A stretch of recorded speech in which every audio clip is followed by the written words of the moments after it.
দর্শক, ফেনীর সার্বিক পরিস্থিতি জানাতে আমাদের সাথে যোগ দিচ্ছেন সহকর্মী দিলদার হোসেন স্বপন।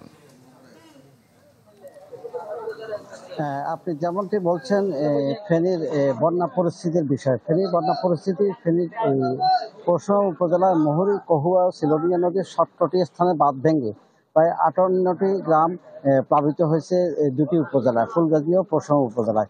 আমি এখন যেখানে রয়েছি এখানেও হাঁটু পরিমাণ পানি রয়েছে। যে আমার পাশে যে নৌকা রয়েছে, এই নৌকা হলো এখন একমাত্র বাহন তাদের।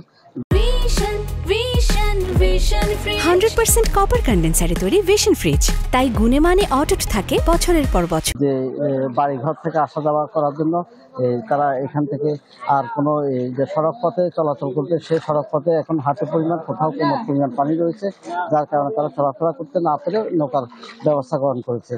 এই নৌকা দিয়ে তারা যাতায়াত করছেন। আর আপনার দর্শকদের জানিয়ে রাখি, দিনভর আমরা বিভিন্ন এলাকায় ছিলাম, নদীর যে ভাঙ্গন এলাকাগুলো দেখিয়েছি।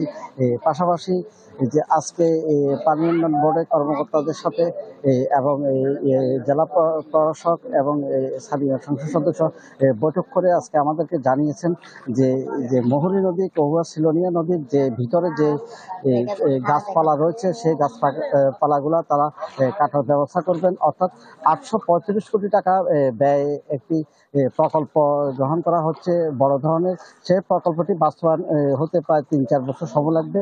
কিন্তু এই 3-4 বছর সময় তাহলে কি করবে স্থানীয় এলাকাবাসী? প্রতি বছর তো এইভাবে বন্যা ক্ষতিগ্রস্ত হয়। এই কারণে তারা একটা প্রয়োজনীয় ব্যবস্থা গ্রহণ করার জন্য আজকে একটা সিদ্ধান্ত গ্রহণ করেছেন এবং এর ফলে হয়তো স্বাভাবিক একটা সুফল পেতে পারে স্থানীয় এলাকাবাসী।